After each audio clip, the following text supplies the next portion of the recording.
तो अकेले राम जी को देखकर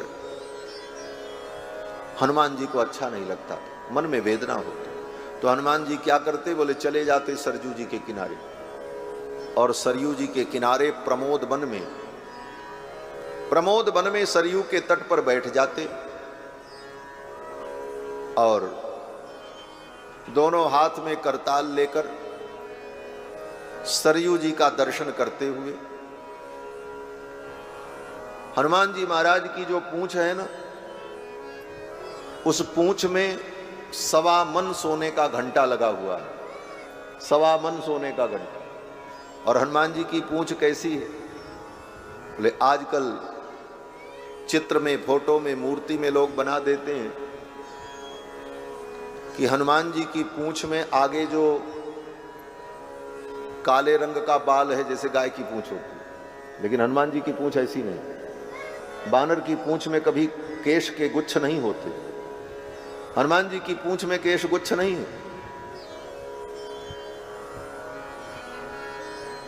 तो हनुमान जी महाराज की पूंछ में 1.25 मन का घंटा सोने का। हनुमान जी पद्मासन लगा करके बैठ जाए, दोनों हाथ में करताल, पूंछ को ऊपर कर दिया।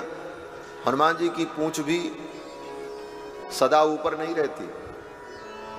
जब हनुमान जी अकेले रहते हैं, भगवान का भजन करते हैं, तब तो उनकी पूंछ ऐसे रहती ऊपर, लेकिन जब प्रभु के पास रहते हैं तो उनकी पूंछ दोनों पैरों के बीच में छिपी रहती है। ये सब मर्यादा है। क्यों? बोले अपने स्वामी के सामने अपनी पूंछ और अपनी मूंछ नीचे रखनी चाहिए, ये मर्यादा है। इसलिए जब प्रभु की सेवा में हनुमान जी रहते हैं तब उनकी पूंछ ऊपर नहीं रहती। प्रभु की सेवा में रहें तो उनकी पूंछ उनके पैर में लिपटी रहती नीचे, ध्यान से देखो तब दिखे। लेकिन अकेले जब भजन करते हैं तब वो पूंछ उनके भजन में सहायता करती है। 1.25 मन सोने का घंटा ऊपर बजता रहता, लेकिन बेसुरा नहीं, बेताला नहीं। जिस ताल में करताल चलती है उसी ताल में वो घंटा भी बजता है। सामने सरयू जी की सुंदर लहर, उस लहर की ध्वनि, सरयू की कलकल ध्वनि, करताल की ध्वनि और उस स्वर्ण के घंटे की ध्वनि और हनुमान जी के मुख से उच्चरित होने वाले राम नाम की ध्वनि, तीनों एक होती है और हनुमान जी महाराज संकीर्तन करते हैं, श्री राम जय जय राम। हनुमान जी महाराज कीर्तन करते। कीर्तन करके जब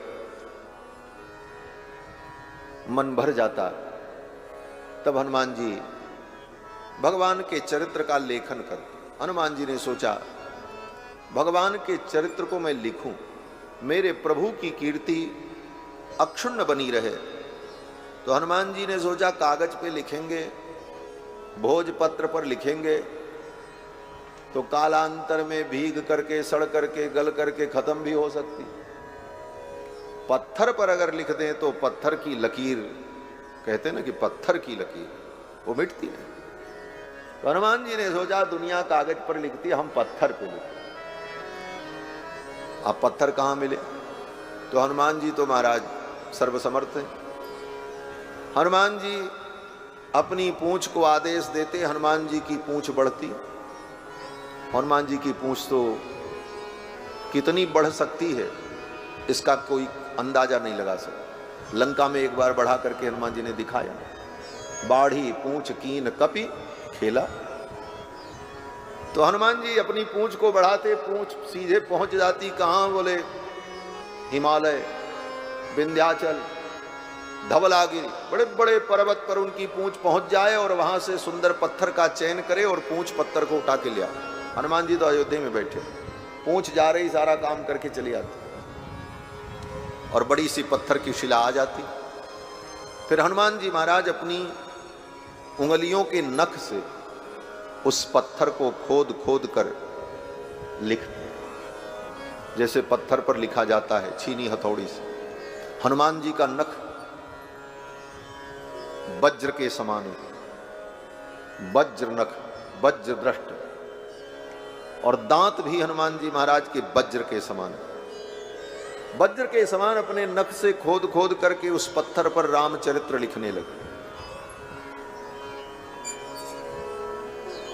और लिखने के बाद वो पत्थर वहीं सरयू जी के किनारे सजा सजा करके क्रम से हनुमान जी रखते थे। इसी कार्य में हनुमान जी सवेरे से शाम तक व्यस्त रहते। एक दिन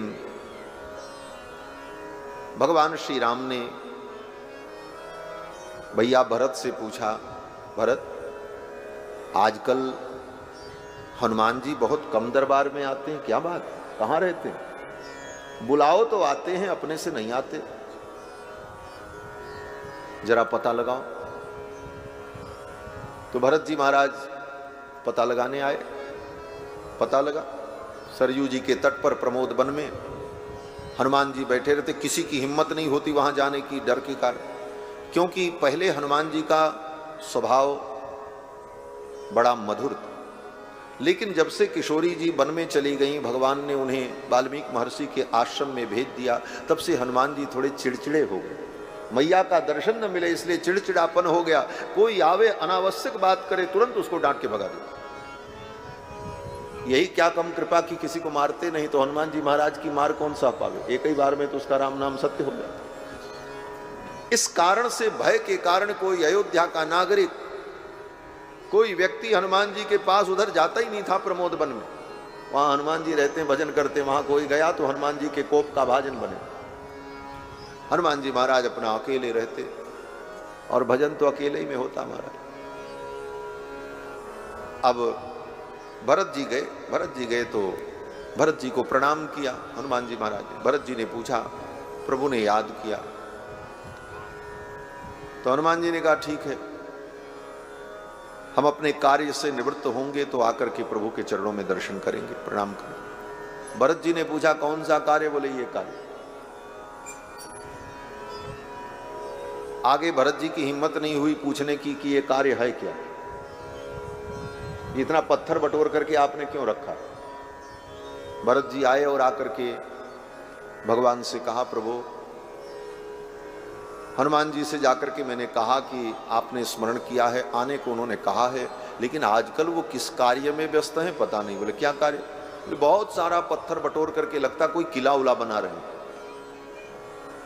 चारों तरफ उनके पत्थर ही पत्थर, बड़ी बड़ी शिलाएं रखी हुई हैं, और एक के ऊपर एक क्या कर रहे हैं पता नहीं। भगवान ने कहा, चलो मैं भी देखूं। भगवान रथ पर बैठकर अपने परिकरों के सहित आए। हनुमान जी महाराज ने उठ करके साष्टांग प्रणाम किया। बोले, प्रभु आपने कष्ट किया, हम तो वहीं आ जाते। भगवान ने कहा, हनुमान मैं तुम्हारी लीला को देखने के लिए आया हूं। बोले, ये क्या लीला है? ये बड़े बड़े पत्थर कौन सा किला बना रहे हो? बानर के लिए तो किला की जरूरत पड़ती नहीं, बानर तो पेड़ पे रह ले, जंगल में रह ले, खुले में रह ले, ये किसके लिए किला बना रहे? ये किसका किला है? हनुमान जी ने कहा, प्रभु ये आपकी कीर्ति का मैं किला बना रहा हूं, आपकी कीर्ति के किला का निर्माण कर रहा हूं, ऐसी कीर्ति का किला जिस किला का कोई भेद न कर सके, भेदन न कर सके, ऐसे किला का मैं निर्माण कर। भगवान सब समझ गए। हनुमान जी ने कहा, ये सब आपके चरित्र को हमने पत्थरों पर उकेरा लिखा है। अब तो भगवान बड़े प्रसन्न हुए। भगवान ने मन में सोचा कि ये रामायण हनुमान जी जो लिख रहे हैं, ये रामायण अगर हनुमान जी ने लिख दिया और पत्थर पर, और ये धरती पर सुरक्षित रहा,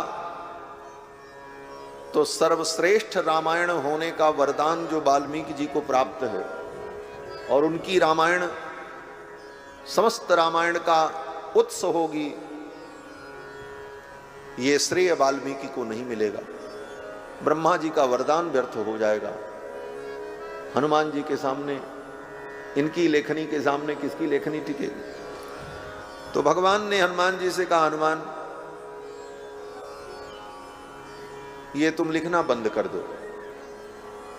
हनुमान जी ने कहा, क्यों? तो भगवान ने हनुमान जी को बड़ी चतुराई से समझा दिया। बड़े लोग बड़े बुद्धिमान होते हैं, किसी भी बात को किसी भी प्रकार से सिद्ध कर सकते हैं। भगवान ने भी सिद्ध कर दिया। भगवान ने कहा, देखो हनुमान, ये मेरा चरित्र है। बोले, हाँ। बोले, मेरा चरित्र मेरा ही स्वरूप है। बोले, हाँ। तो जो आदर मेरे प्रति हो मेरे चरित्र के प्रति भी हो। बोले, हाँ। तो रामायण ग्रंथ मेरा ही स्वरूप है। हनुमान जी ने कहा, हाँ। जैसे भागवत भगवान का विग्रह है, वैसे रामायण भी राम जी का विग्रह। तो भगवान ने कहा, हनुमान तुमने पत्थर पर तो लिख डाला, बड़ा अच्छा किया, लेकिन ये पत्थर किसी पुस्तकालय में तो रखे नहीं जा सकते। आदर पूर्वक इन पत्थरों को किसी पुस्तकालय में तो सुरक्षित किया नहीं जा सकता। ये खुले मैदान पे रहेंगे, इस पर पशु पक्षी बैठेंगे, मलमूत्र का त्याग करेंगे, धूल पड़ेगी, कचरा पड़ेगा, कितने लोगों के पैर भी पड़ेंगे, तो क्या ये मेरे चरित्र का अनादर नहीं होगा? हनुमान जी तो चुप हो। हनुमान जी ने कहा, प्रभु ऐसा तो मैंने सोचा ही नहीं था। बोले, हनुमान ये लिखा तो तुमने बहुत अच्छा, लेकिन ये पत्थरों पर जो लिखा ये मेरे चरित्र का अनादर होगा, ये दोष हो जाएगा, इसलिए मैं कहता हूं ये लिखना बंद कर दो। और दूसरा कोई उपाय नहीं था हनुमान जी को रोकने का, बंद कराने का। तो हनुमान जी ने कहा, प्रभु अब तो जो लिख दिया सो लिख दिया, इसे क्या करें? तो भगवान ने कहा, इन पत्थरों को उठा करके सुरक्षित समुद्र के अंदर डाल दो। समुद्र के अंदर ये पत्थर रहेंगे तो सदा समुद्र के जल से सिंचित होते रहेंगे, वहां पर किसी का पैर भी नहीं पड़ेगा, कोई अपमान अनादर की बात भी नहीं होगी। इन सारे पत्थरों को समुद्र में पधरा दो। हनुमान जी ने कहा, प्रभु जैसी आज्ञा। हनुमान जी ने अपनी पूंछ से एक एक पत्थर को उठाकर पहले अपने सिर पर रखा, प्रणाम किया, फिर उन पत्थरों को उठा उठा करके समुद्र में पधरा दिया। जब समुद्र में पधरा दिया, फिर हनुमान जी महाराज ने सोचा, अब ये लिखने पढ़ने का काम बंद, ये लिखना पढ़ना पंडित का काम, भजले साधु सीताराम। हम तो साधु, साधु का काम तो सीता ही राम करना। बोले, हम तो सीताराम करें, ये सब पंडित लोगों का काम है, वाल्मीकि जी लिखें, वेदव्यास लिखें, ये हमारा कार्य। हनुमान जी महाराज तो भजन में लग गए। कालांतर में वो पत्थर जो समुद्र में थे, राजा भोज के काल में कुछ प्रस्तर खंड समुद्र में वो प्राप्त हुए। फिर उन्होंने उन पत्थरों का अन्वेषण कराया और कुछ ही पत्थर मिले जिस पर कुछ श्लोक थे। उन श्लोकों का संग्रह किया और संग्रह करके एक पुस्तक के रूप में प्रकाशित किया जिसका नाम हनुमान नाटकम। तो ये हनुमान जी के द्वारा रचित हनुमान नाटकम रामायण। उस हनुमान नाटकम में श्री हनुमान जी महाराज ये भाव लिखते हैं कि ऐसम धनुर्निज पुरश्चरणाय नूनम। भगवान शंकर का धनुष, उसने विचार किया मेरे पापों का प्रायश्चित कैसे होगा, तो क्यों न मैं राम जी के कर कमल में अपने प्राणों का त्याग कर दूं, यही सबसे बड़ा प्रायश्चित तो हो जाएगा। तो ऐशम धनुर्निज पुरश्चरणाय नूनम देहम मुमोच रघुनंदन पाणि तीर्थे। धनुष ने रघुनंदन के पाणि तीर्थ में, रघुनंदन के कर कमल में अपने प्राणों का त्याग कर।